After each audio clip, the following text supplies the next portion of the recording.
I don't think so.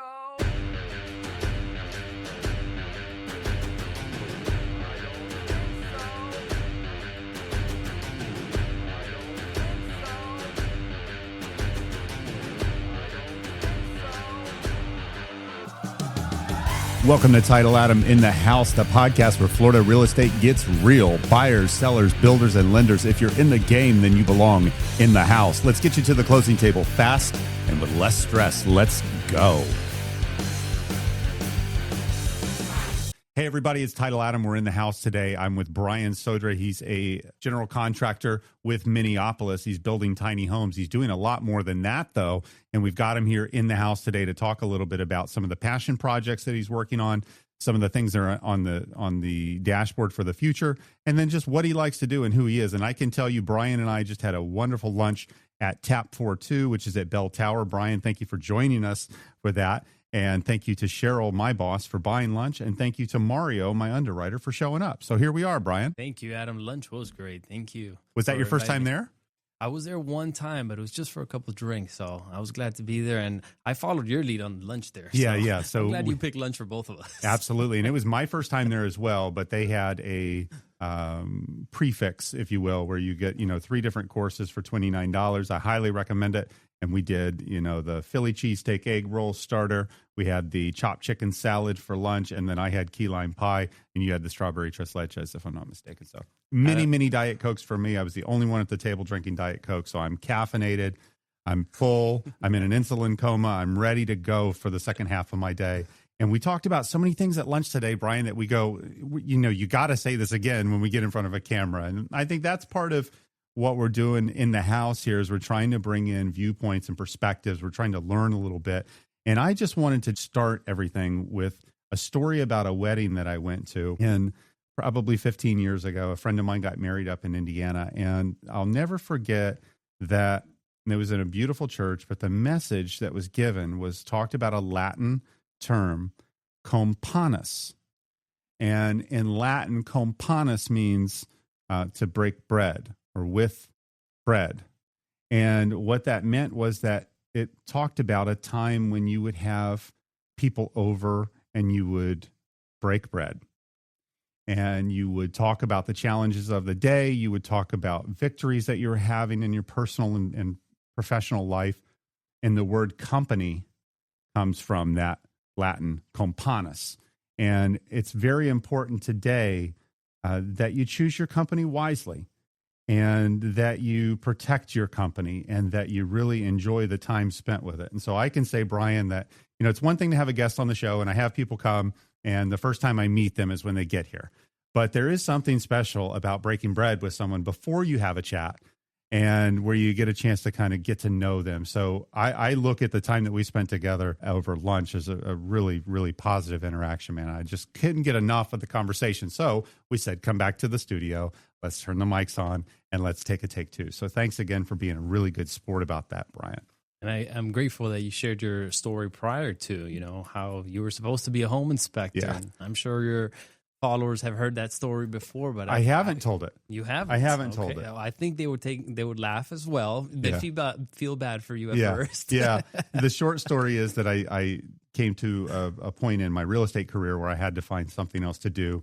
And I thought that being a home inspector would be a good parallel to having been selling real estate and doing mortgages. And so I put myself through the training. It's online. It's not hard.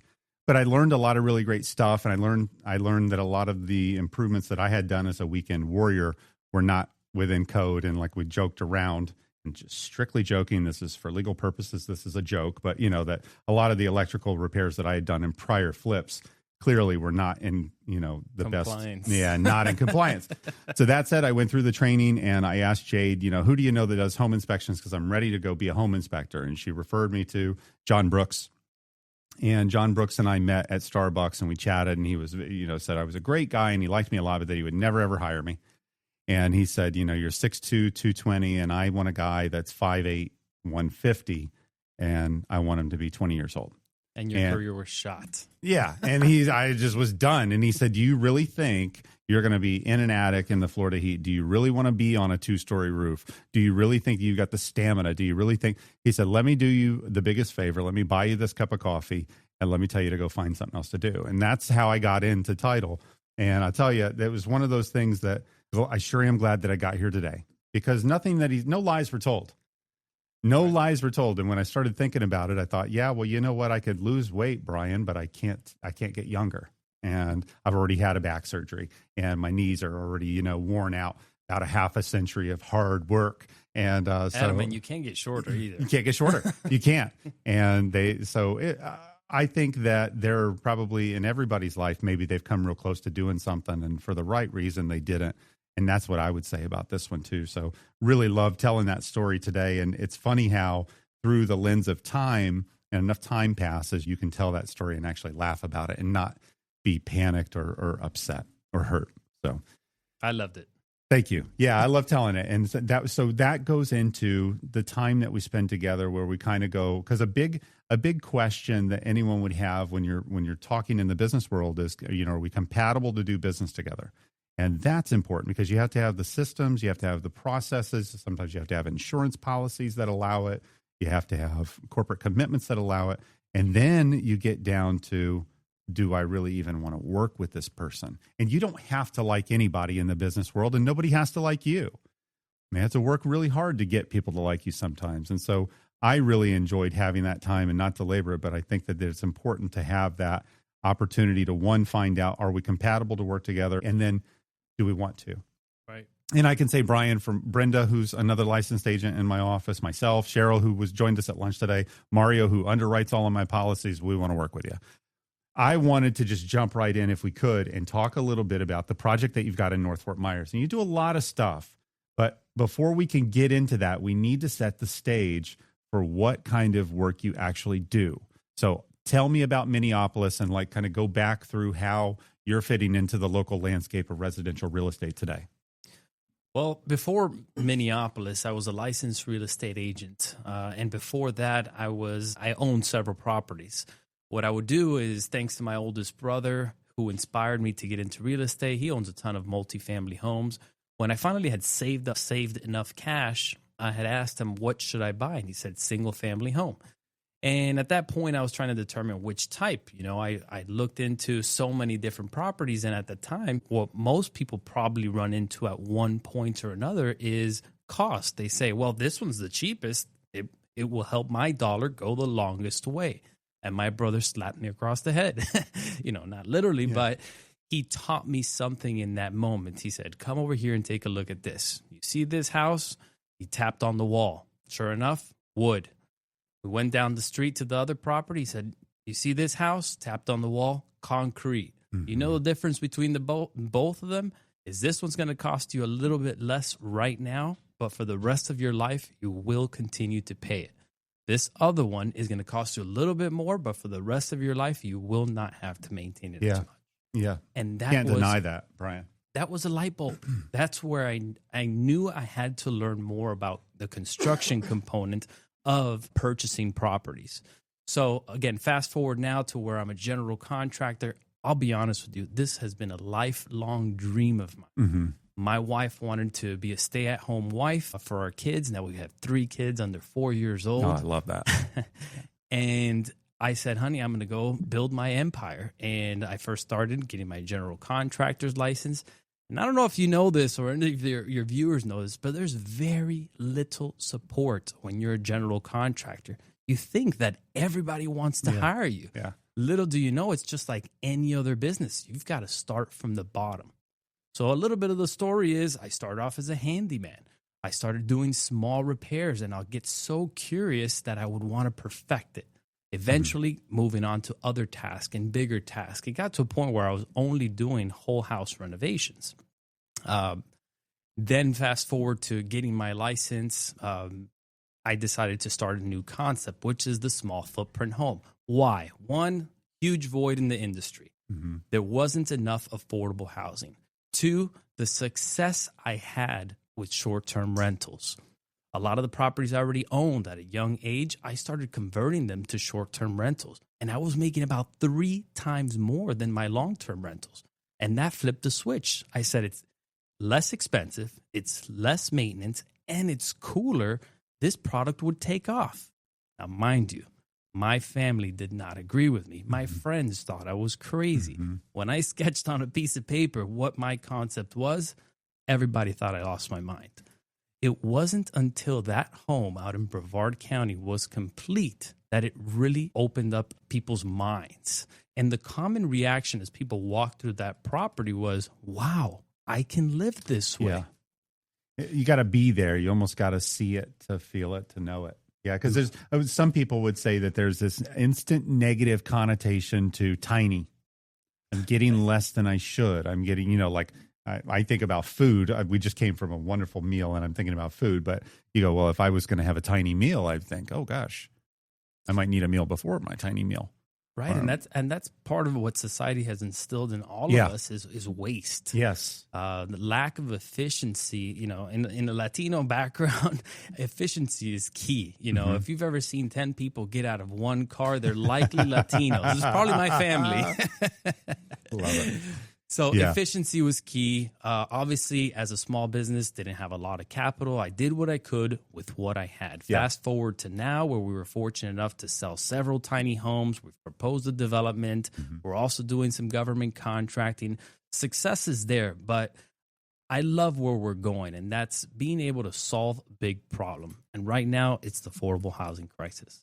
For sure. And anyone that knows in Southwest Florida, as a microcosm of a much bigger picture in Florida in general, housing costs are through the roof. And so the tiny home presents an option that really caters to multiple phases of the consumer's life. And we talked about this at lunch where we go like this, okay, I've got a 19-year-old and they're ready to have their own place, but they're not really ready for a 2,000 square foot 3-2 with a fenced backyard and, you know, everything that comes along with that. But they might be ready for a condo, or they might be ready for a tiny home, or they might be ready for a townhouse. Absolutely. Something where, you know, there's less burden on them. But then as they grow and their family grows and their space need grows, then they could move into that 3-2 or, you know, that bigger home. But I can tell you from everything that you're saying is 100% relevant, 100% accurate. I live in a small home with many people, and we all love each other, and we're grateful to be living there. But I'm telling you that we've learned that you can live with less space than anyone would ever tell you. And I know Jade has made the remark before that like 1,500 square feet, a 3-2, 1,500 square feet is a really nice spot to be in. And when you start getting over that, now you start having spaces and rooms maybe that you've got to furnish, you've got to clean, you've got to, you know, as style changes, you've got to then redecorate it. And so it's a lot of wasted space. And so energy bill. Not that I'm ready to do van life, Brian, but you know, I could definitely see going though into a 400 to 500 square foot. How many times have you had an absolutely amazing time at a nice hotel room? Yes. You went out and you lived whatever you're on vacation, or you lived the Florida lifestyle. And you were like, this is great. I could do this. And the reality is when you live in Florida, you're usually here for something else besides a big house. You can have a big house anywhere. But if you live in Florida, maybe you're outside living at the beach, playing pickleball, volleyball, golf, anything, fishing, whatever. And then you come home and you live and you need less space than you think that you need, or that you were raised to believe that you needed. You're not sliding yourself with a tiny home. You're actually aligning with a lifestyle that is more conducive to saving money. That is, some cases, Brian, now with the new bill that was passed, in some cases allowing you to turn a single family property into a multifamily property, legit, doing it the right way instead of just bolting down a shed in the backyard. So it's very versatile. I agree with you. And that's one of the biggest challenges I have is trying to educate real estate professionals specifically, also obviously the end consumer, possibly some investors, where this is such a versatile product. What would you want to use it for? I'll tell you our biggest demands, for example, seniors that are downsizing. Their nest egg is their house. They want to sell it. They need those assets to survive, and they want something small and manageable. Great product for them. We've got our first-time home buyers that are looking for something that fits their budget. It's a great opportunity to enter into home ownership and grow some equity in a single-family property. And then you've got a lot of second home buyers, you know, those investors looking to make additional income. Why not something that's more manageable, easier to rent, and less cost overall. So it's very versatile, and it's important that if you have a customer right now, you're a real estate agent, you're a lender, you have a customer who didn't qualify for that $300,000 home because they didn't meet the requirements just by a little bit. Well, what's your options? Give up? Yeah. Or offer an alternative? Yeah, there's deals out there that could have been resuscitated or brought back to life with your product. And I think about sometimes where you go, okay, I can't get into the market because of price point. I'm priced out. I'm priced out of paradise. And I've seen people go, well, let's get some land and put a manufactured home on it. Well, if you're going to do that, I know. Might if as you're well gonna burn do that, your money. You might, if you're already going to buy land and you're going to put it on, because I have to have specific zoning, Ryan, to put a manufactured up, but I don't have to have specific zoning to put a tiny home up. Well, let's just clarify the word tiny home. We use it for marketing purposes. Yeah. It's something that helps understand that it is a smaller home, right? But the technical term for tiny home would be something that's typically has been seen as a home on wheels. That is also very relevant to a manufactured home, those mobile home parks, those manufactured homes. Those two kind of line up on the same page. So, we've had some pushback on, hey, you need to change your marketing. You need to do it a little bit different. We've stuck with it for now. Who knows if it'll change. But bottom line is our homes are regular homes that are just a little bit smaller. Yep. They exceed all Florida building code. They withstand Category 5 hurricane winds. They're high energy efficiency. So it's not a toy home. Yeah. I think that's where a lot of people, the word tiny brings it into toy, to trivial, to knick-knacky. It brings it into that, Brian. But the truth is that everything that you just said, it's built strong and it's built energy efficient. And I looked at a picture that you showed me of one that had a garage on it with dormers. And I would just say, guys, this is a really nice looking product. I would consider it, again, as something as a standalone on its own property. And I think when you take out the zoning issues, because you're only putting a mobile home on certain properties. Right. You cannot put one in Lehigh Acres. Adam, earlier you touched on the word relating tiny to food. When you think about it, you think a little bit of food.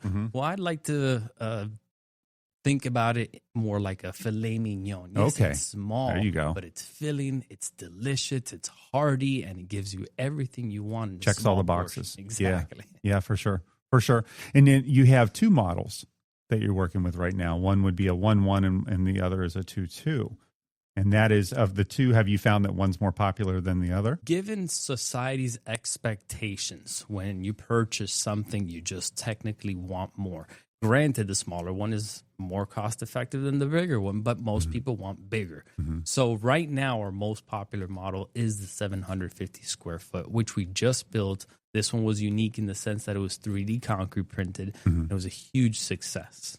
From your experience, Brian, and I didn't ask you this earlier, but what benefits would someone have from a homeowner's insurance standpoint? I know you said it's built at or above code, but is there anything specific to the one that is 3D print built that a homeowner's insurance company would say, well, we really like that and we give an extra discount because, of this or that?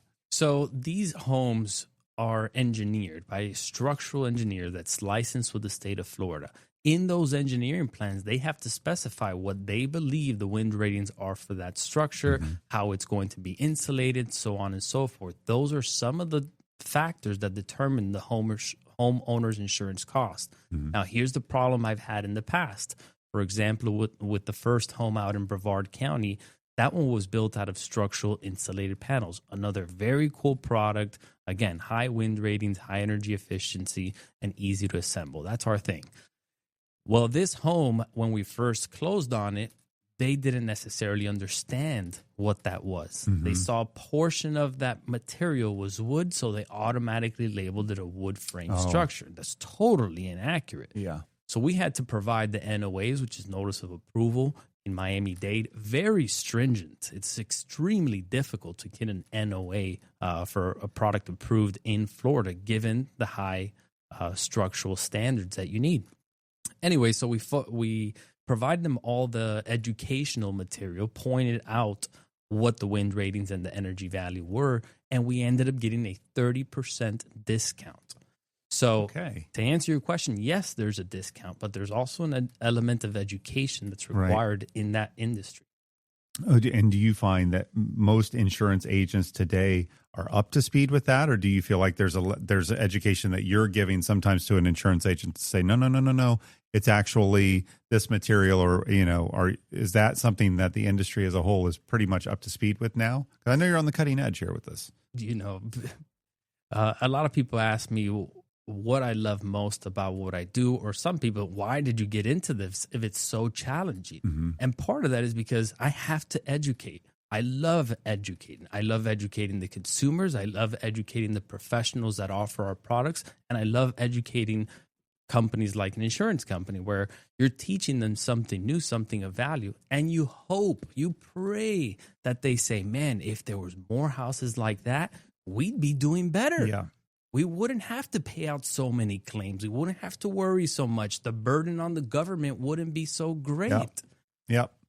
Yeah, because they rely on a very well-built product so that they don't have to pay out, and so that it can withstand all of that. And I tell you, Title Adam in the house here, guys, I'm always going to plug my people. And when it comes to homeowners insurance, I always got to give a quick shout out to one of my great friends, Bobby Terry. He owns Sagacity Insurance, him and his wife, Sin, and I would love to get him involved in seeing your product. I have a group of people that I think, Brian, I would like to try to get together for the next time you do some kind of an event, because I believe that there's a touch and feel factor to it as well. I get wrapped up even when I go to Home Depot or Lowe's and I'm walking around the parking lot looking at these sheds. Now, I was telling Brian at lunch that we have, we're packed into a small house and we love it, but I have said multiple times on a 3rd-acre lot that I would be more than happy to put, 3 10 by 10 sheds or whatever in the backyard. And a couple of months ago, a bill was passed that basically will allow you to convert a single-use property. Brian, tell me.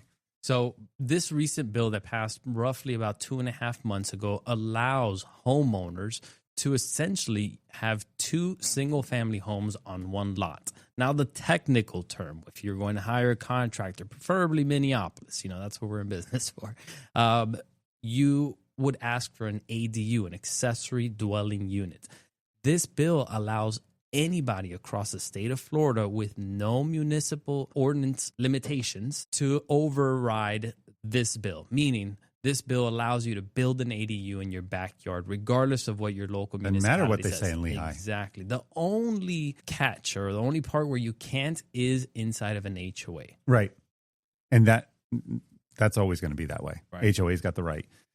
Okay. So when we look at that bill in itself has me thinking, well, I could probably put the 1-1 tiny home plan that you have maybe twice in my back property. And it really has me thinking about it, because I'm telling you, here's a real deal scenario, Brian, that could work. Is I am 60 years old, 15 years. I'm 60 years old. I now have grandkids. I love my house. I love the neighborhood I live in. My house is just about paid off. I don't want to move into a condo. I want to be a part of what's going on in the family unit. Can you build me the 1-1 in the backyard? I'll move back. I'll take out a home equity line of credit. I'll pay cash to you. You build it in the back. I'll move back there. My kids and their kids can live in the main house now because they have the space need. I don't. They can pay to clean it. They can pay to cool it. They can pay to furnish it. And yet now I've just escaped another tax bill. I've just escaped, a lot. But I would guess you would have, you'd have your own power meter. No, you'd still have to share the same. So you would share it. But here's the secret: you just send the bill to your kids. Yeah, I like that a lot better. Just put it on auto pay, because they'll be filthy rich by that point, and they'll gladly pay that water bill and that power bill. Because I'm in Lehigh Acres, but I am on sewer, and I love that. I'm on city water and sewer, and that's one of the things I really enjoy about Lehigh Acres. So let's talk more about this ADU, because I think it's a very interesting topic that a lot of homeowners haven't taken advantage of. All right, so biggest problem right now that you as a homeowner, meaning you own a single family lot, you already have your primary dwelling on there, you can help solve affordable housing crisis right now that's very high in demand, is rentals. By building an ADU in your backyard, what problems are you solving? You're able to provide housing to somebody at a more affordable cost. But what else are some benefits? Well, you just increase your property value significantly because you have a second income producing property in your backyard. So that's a huge benefit. In addition to that, who benefits from it? Whether it's a family member that's aging, needs to be closer to home and being taken care of, or it's that young adult that needs the boot and start to learn how to be kind of get some independence, but right. come home for dinner. Now, what are the options? And this is where I'm not even exaggerating. Every single day, somebody sends me some type of tiny home structure that they saw online, and they said, wow, look how cheap it is, because they're comparing our cost to that. Well, let me summarize it for you. There is no ADU right now that you can build out of a box and just have it assembled in your house, do it yourself. There's none in existence right now that are approved by Florida Building Code, meaning you are taking a huge risk. And if that costs you $50,000, you can kiss that money goodbye. I can tell you to move it in the next hurricane. It may, first of all, it's true. It won't be permittable. So you may have to sneak it back there. 2, it won't be insurable. And 3, you're putting whoever's in there at risk. So it doesn't exist. If you're going to do something back there, you want to do it right. What was the thing though on Amazon in the last year or two where they had the tiny, was that real, or was that something that was just kind of made up that never was available? It seemed like it was never available if you looked for it. It's very real. It exists. And there's many products just like it. However, it is not made for Florida. Florida has high heat, so you need to make sure that your structure is very well insulated. If not, you're burning money on an energy bill and replacing your AC units every couple of years. The second part of it is the wind resistance. We are susceptible to hurricanes every single year, whether you like it or not. That's part of being a Florida resident. Now, are you doing? We talked about Lehigh because that's where I'm at, but you're doing most of your work right now in Charlotte County? For ground up construction, yes. But we service from Orlando south. We've actually sold 7 tiny homes, 2 of which one completed, one's almost completed. The other ones are mostly in Charlotte County, 1 in Brevard, 2 in Collier County. So we're pretty spread out. So there's no limitation on where we can build. Do you find that one county is more difficult than another to work with? Because Collier County, I've always heard, is a lot of red tape, a lot of paperwork, a lot of bureaucracy. Do you find that when you compare that to, say, like Charlotte County, is it a little bit more? Yeah, I mean, there's always arduous pros and cons to every municipality in which you're doing business in, specifically in construction. They favor those who they want to favor. Sure. If they really want to make a push for new housing because they need it, they'll make it easier for you. If they don't need it and you're just kind of there, they'll make it difficult. They can stall you out anyway. So affordable housing, again, this is not an exaggeration. This is factual. We get calls from economic development departments, county commissioners, city council members saying, Brian, would you do one of your developments in our municipality because we are having an issue housing our major employees. They're losing employees because we can't find affordable housing. So you might be Arthrex. You might be, I'm trying to think of what a company might have that need, but certainly if they're bringing mass amounts of, if you're bringing big numbers Brothers, in, they need somewhere to live. And they can't afford, they're not buying the luxury home because they're working. Right. They're the working class. Like Lee County, specifically city of Fort Myers, Steve Weathers, he leads the economic development there. And his big push is to bring in manufacturing. Well, what happens when you bring in manufacturing? You have a certain type of employee that earns a certain income that can't necessarily afford a house right now. So everybody pushes back. Well, do we have the housing to support that manufacturer coming into our neighborhood? And that's why we get reached out to a lot. So I encourage those out there, if you're considering investing your money into something that's impactful, make a difference in building affordable housing, whether it's Minneapolis or any other company out there. I'm a big supporter of just the need, filling the demand. It's out there. Yeah, there's definitely a need for that housing. And I would tell you, I love what Minneapolis is doing out there. I love the product. I like the idea of putting the control back in the homeowner's hands. So I know that it's not developed as an ADU, that's just a benefit that it can be. Right. And I keep going back to that because of my desire to have, my podcast studio out back, to have my kids have a gaming den out back. I play guitar, so I could have my, be loud out there. And I'm big on that ADU concept.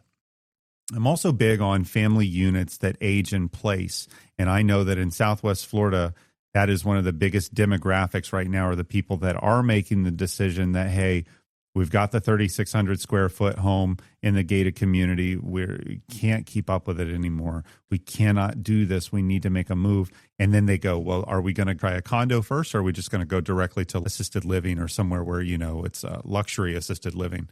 And a lot of people, if they had their druthers, Brian, they would stay with their family unit. Right. And I just think it's a really nice option. It's something that, from a density standpoint, we have taken and chopped down and killed just about everything green around where I'm at here in Southwest Florida, and that's not coming back.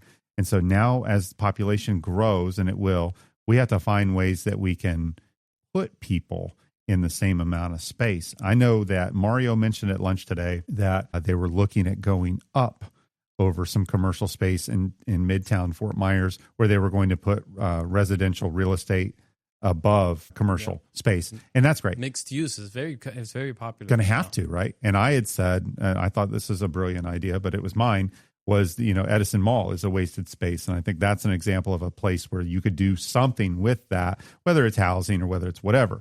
But society changes, the need of land use has changed, obviously, over the years. And now we have this really unique situation to where Florida has given the power back. And I just think it's really cool. So getting away from the ADU, let's just talk about a scenario where, you can pick up a vacant lot right now in Lehigh Acres anyways for $25,000 and put this property on it. Obviously, you have site development and prep, but that's all handled by Minneapolis, right? So from a financing standpoint, you said that you've had great success and that a mortgage is a mortgage and that this is a home. It's approved by Fannie Mae and Freddie Mac. There's no limitations. You would have to go through a construction to perm loan. And our preferred lender has been Cross Country Mortgage, specifically Maxwell Mortgages. Okay. Yeah, and sure, Lauren. They have an incredible product. And it was so easy to use. I was so thrilled to go through that process, because there's some fear, not only for myself, but also for the homeowner. Well, is it going to work? How does it work? How long does it take? Is it going to be difficult for me to pull draws to continue building these homes? And it was such an easy product with Cross Country Mortgage that I'm very happy with. Let me ask you, Brian, what's the delivery time on a 2-2? Well, we built that house in 60 days. Okay. Yeah. Wow. Now, was the site prep ready, though? So when you went in, you're ready to go. Obviously, the land was already acquired. 60 days is pretty fast.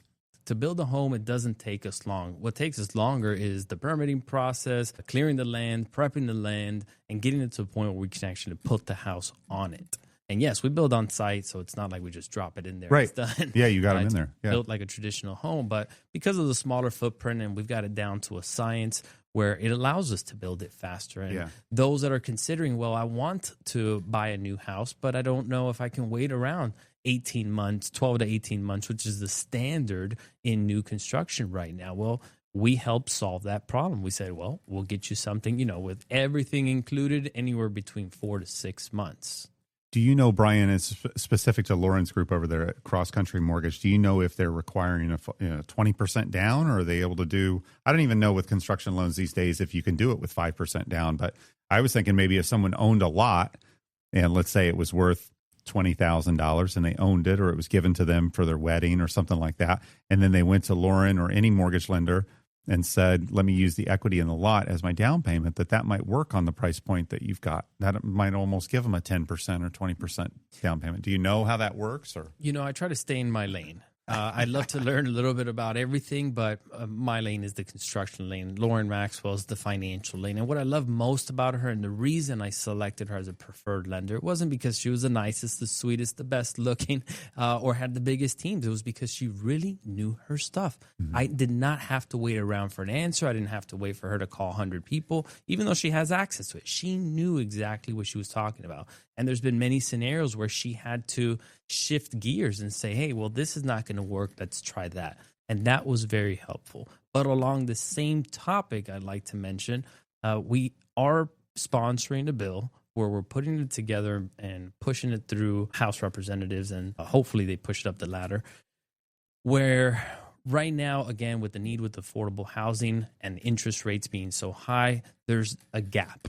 So what we're proposing here is for lenders, construction industry, builders that are qualified, that are building innovative homes, meaning using homes that are resilient, energy efficient, and at a fair value. If they're doing that and their experience, that they would get a certain type of loan to be able to help with the construction. That's one part of it. The second part of it is for the homeowner to receive a 0% interest loan to subsidize the primary loan. This would help bring down their DTI. This would help reduce the overall cost throughout their lifespan. And the way that they would repay that is as their income grows through the future. Now, the caveat there, which I think is a fair one, I'm open to your viewers' feedback, is this home will remain a affordable home for the time that you still own that subordinated portion of the loan. Okay. And essentially, let's just say it takes you 15 years to pay that difference. Let's just call it $100,000. If in those 15 years you decide to sell, well, you'll simply sell it to somebody in your same category. Meaning, I'm not sure how familiar you are with AMI, average median income. Every county has one. I think Lee County is like $113,000. Lee County is like around $93,000. Anyways, you fall under a certain AMI at the time of purchase. At the time of sale, you would have to sell someone within that category or lesser. That means that you're already going to have a predetermined amount of how much you can sell that house for based on the current for them to AMI. qualify. That's the caveat. And I think it's a fair caveat because there's still equity there. It just wouldn't be as high as market value. And that's the caveat. Now, if you pay that portion off early, well, it's open game. You don't have to worry about that. What are your thoughts on that? Yeah, you know what? I mean, I do a lot of deals where there's a down payment assistance, a forgivable second, things like that. And I think people will do what you incentivize them to do. Right. And I see your product as something that fits the everyday guy and gal. And I see it as fitting someone who likes the finer things in life. And I asked you at lunch kind of point blank, am I paying a premium for the gimmick? And, hey, guess what? I got a tiny home, but I paid twice as much as you would pay to have, a regular home. And you said, no, it's very competitive. It's about the same. And we're going to put all of your information in the comments below of this post so that people can actually get in touch with you. I would encourage you guys to really look at this as an option. And for all the reasons that we said, but also if you've looked today, I did some stats the other day in Lehigh Acres, the average 3.2 is running like $330,000 right now. So I can tell you with full confidence that after just having had lunch with Brian less than 2 hours ago, I know that the price is better. And I'll just leave it at that because things change every single day. And as a product gets hot and as demand goes up through the roof, I know that his services will also go, be in higher demand. And that means that, maybe it's not always going to be as cheap as it is right now, but right now it's a really great option. And I think that anybody that's in the market should be checking on it. I think real estate agents would be very smart to start looking at this as a tool, as an arrow in their quiver, as a way for them to show that, hey, I do things out of the box. And, I'm not here to get into the whole storage container housing because I know that can be controversial as well. This is a solid option that anybody that looks at what you've got, Brian, I saw the picture myself at lunch. Anybody that looks at that is going to say, I can see doing this.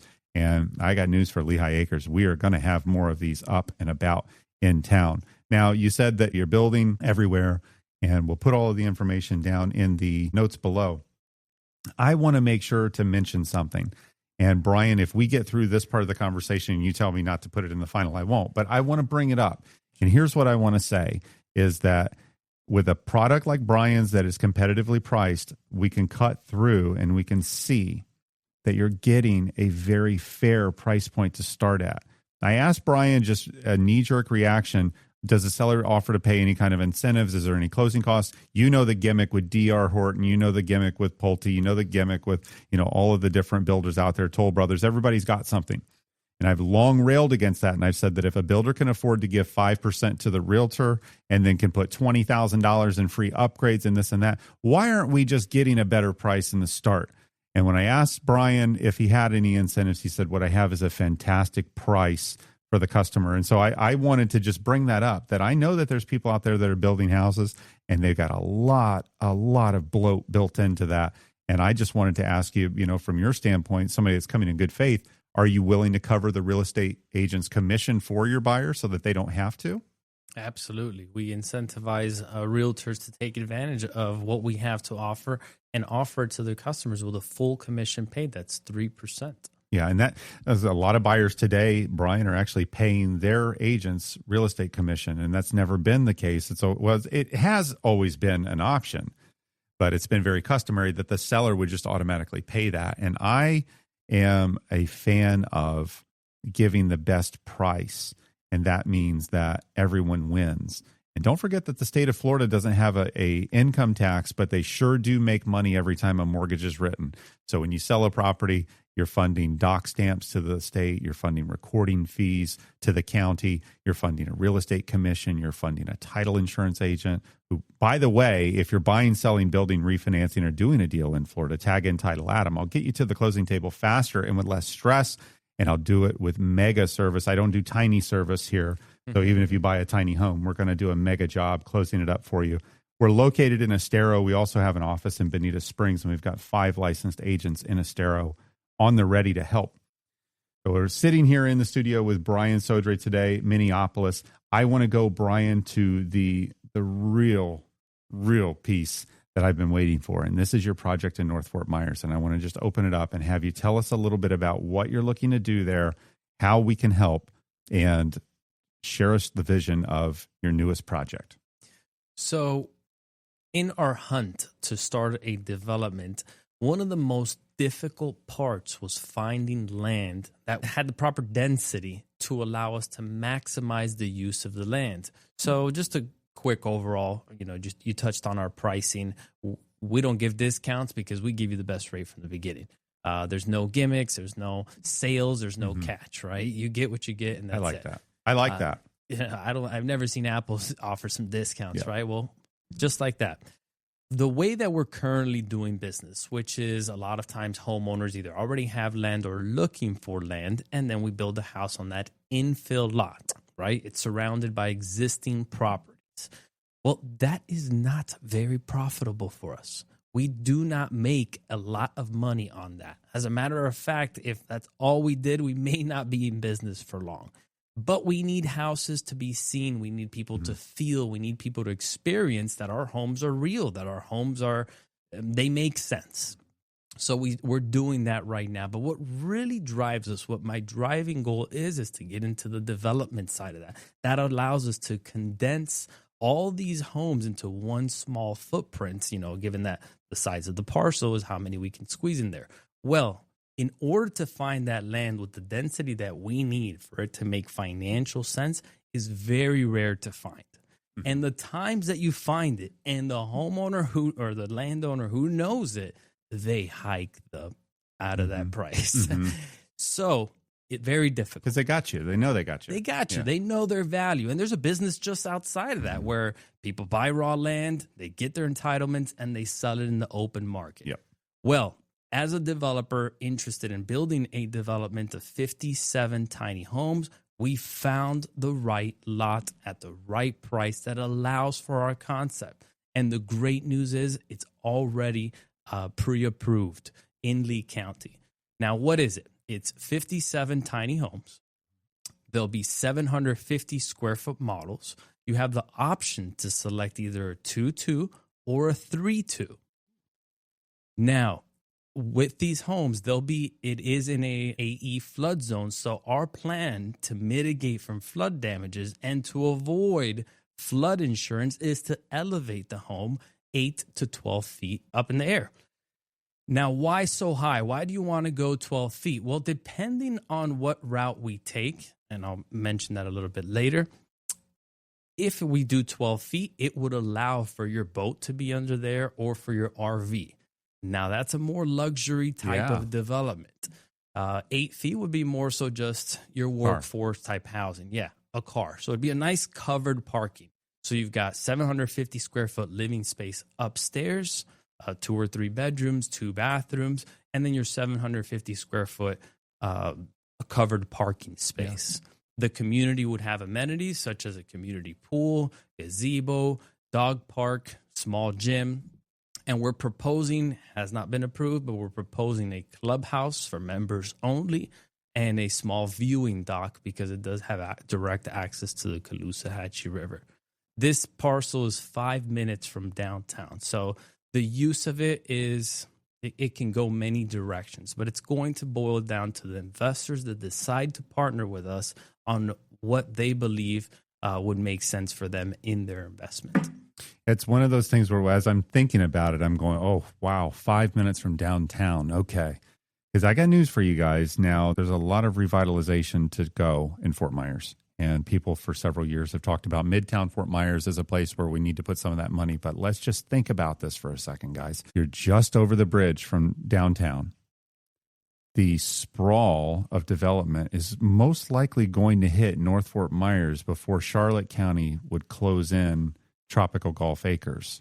So if you were just trying to get an idea for what this is going to look like in 5 to 10 years, I look at North Fort Myers, Brian, as a spot where you might even see the government giving some pretty nice tax abatements to get that kind of growth.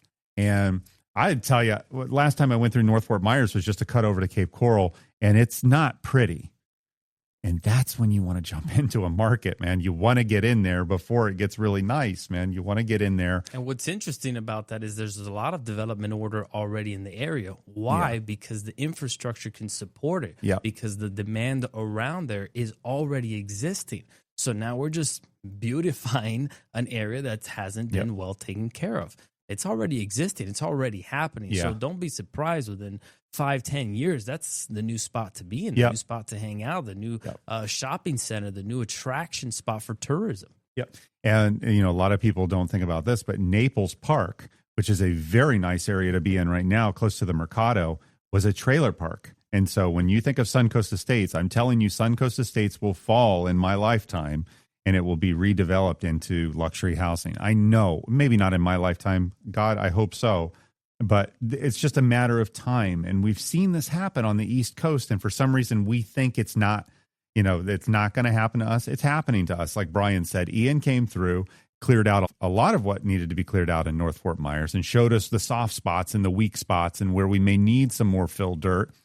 But now, you know, there's no questioning, and it still hasn't changed. You can access the Caloosahatchee River and be towards Sanibel in short order coming from North Fort Myers. I looked on a map after lunch just to get an idea geographically of what that parcel looks like, or, you know, the area that you're talking about. And I think it's just prime. It's prime. So 57 homes, 2-2s and 3-2s. You mentioned some, you know, a lot of fill dirt coming in, which is costly, but it's an investment now for savings down the road.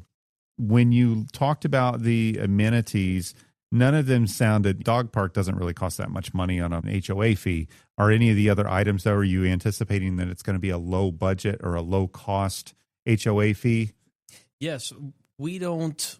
You say clubhouse, and so people start going, okay, now are they going to be serving and food that hasn't in there, been approved yet by the county. Because there is wetlands on that property in the small back portion of that property. So I don't know if we can impact it or not just yet. But it is something that we'd like to propose. Now, understand that as a builder, as a developer, our job is to build that development for the members of the community. It is not to dictate or determine how they run that development. That is handed over to the homeowners in that development. It is totally up to them on what they do with it. But in our expectation, in order to maintain the common areas such as the roads and the small amenities that for sure will be included, we don't expect it to be more than $50 a month. Oh, yeah. Anybody would love that. Non-gated, then it sounds like. And I think just from the proximity to downtown, I think that that's a really, really solid option because there's a lot of great places to eat downtown. And don't forget, the first Friday of every month is Art Walk. The third Friday of every month is Music Walk. And so downtown Fort Myers still has a lot to offer, even in the summertime when it's miserable hot. And Brian, I know you live closer to downtown than I do. And so if you haven't taken advantage of that, I have a 2-year-old daughter, and I know you have some small children. Music Walk is always a really fun time downtown. If you haven't had a chance to go, next time I'm down there, I'll send you a message and join us because we have a lot of fun. And, you know, I think that North Fort Myers is got a long way to go, but it shows a lot of promise. I think if they get rid of some of the boats, that are stacked up there from the storm yet. That will go a long way as well. Matter of fact, Brian, Jade and I went to a place called Brightwater in North Fort Myers. Are you familiar with that community?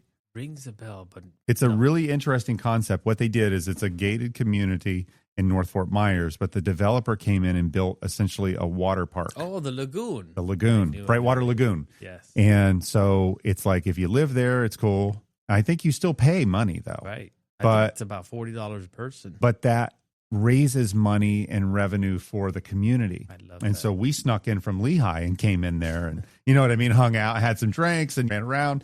And it's not cheap to do, but it was fun to do. And I remember thinking at the time, this is a really great way for communities to get revenue. Because when I grew up in Bonita, and for example, Bonita Bay was always like kind of like the crown jewel. You know, everybody, if you had a friend that lived in Bonita Bay, you wanted to get invited to a pool party over there. And now, and you couldn't just get into Bonita Bay. You had to be invited. But now with a place like Brightwater Lagoon, we can go and get a cabana there and hang out. And they've got kayaks and everything, paddle boards and stuff. I think that's a great point that you're bringing here. I think it's all about communal living. So think about the members of the community. You've got your entrepreneurs, you've got your blue collar, you've got your white collar, you've got a little mixture of everything, or what should be in a community. So why not, amongst the community members, find a way to support the community and find creative ways to bring in revenue?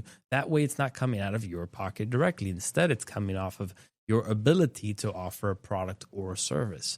So that's another reason earlier you mentioned the mixed use.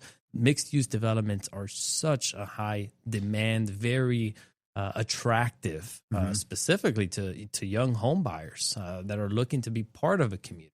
Because we're not connected as much as we used to be. Right. You brought that up earlier. Yep. And I'm thinking if I'm living in Brightwater and I have family come down to visit me from up north, because if I live in Brightwater and I have family up north, they're going to want to come down and visit. And I bring them in and I go, okay, well, I got to take you out somewhere. We can go to Fort Myers Beach and I can spend $300 down there and have a great time. Got to drive a little bit for having some cocktails. Or I could take you to Brightwater Lagoon. I could spend $300 in there. We can walk home to grill when we're ready. And I know that the money I just spent in my community is actually going to make sure that there's chlorine in the pool. It's going to make sure that, you know, the landscaping is just absolutely perfect. And I think you might find communities open their gates in the next 5 years and start trying to drive revenue through letting the public into what was always a locked up community. So just a neat concept I saw, and that is in North Fort Myers, and a lot of people are talking about it. So I would be interested in going back specifically because I got there from home in 25 minutes, and it takes me almost an hour to get to, you know, Fort Myers Beach from Lehigh. So I don't know if our development can support that, given the tight space. Yeah. But I love the way you think. I mean, it needs to be implemented. It shouldn't be a thought anymore. It should be something that's already practical, being put into effect. As a matter of fact, I went to the Wild Blue the other day down in Estero area off of Alico, and I was in shock of how beautiful their amenities were. Granted, that price point is significantly higher, but what made me sad is how empty it was. It was so empty. And now you're bringing up all these valid points. It's like, why aren't they doing that? Yeah.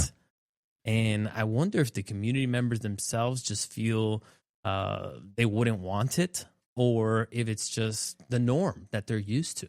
I think a lot of people like to just get behind a gate and just be protected.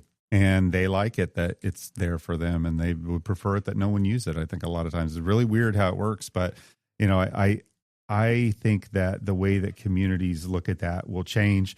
I think if you're not in a position to where you can make these outlandish commitments to residents, then what really is honorable that Minneapolis is doing is they're saying, well, we'll give you what you need and we'll do it like everything else. Efficient, streamlined, won't give you more than what you need, no bloat. And then that way your month-to-month housing costs are really more reasonable. I think sometimes developers have a tendency to sell a really big dream, and they'll hand over the HOA, control of the HOA while the fees are still really low. It's underfunded, and then the HOA gets it and goes, oh my gosh, we don't have enough money to pay for everything. We got to raise. It's not sustainable. And so I would rather see somebody like Minneapolis come in and say, here's the vision here it is. If you guys want to add in live music or food trucks or something down the road after we're out of here, you can do it. Sounds like there's not going to be room for it. But I do like seeing you talk about flood zone and mitigating flood risk and bringing in the elevation. And then not only that, Brian, but creatively using the space that you need space, you need to elevate that, but yet it's not completely dead space under the home. Have you been to Key West recently? It's been a couple years. Well, a majority of their homes now are all elevated on 12-foot pilings. And if you go and take a look, it's a really neat concept. Most of them have their pool under there. They have their boats, their cars. It's an amazing place to either visit, live, have a second home. Yep. And that's the concept that I think every coastal area in Florida needs to implement. Yeah. And I'm not going to dive too deep into it because it's a topic of its own, but are you familiar with FEMA 50% rule? Yeah. Okay, so given the location of a lot of these homes that are in high coastal hazard areas, flood zones, eventually, and I don't know what day that'll be, I don't know when they'll tighten the reins on it, but I know FEMA's putting some pressure on them. They will have to tear down those old homes, down McGregor where I live by in their 50s and 60s. All those homes will be torn down at some point and elevated. Yeah. So this development, I believe, is setting that new standard. It's showing what resiliency looks like.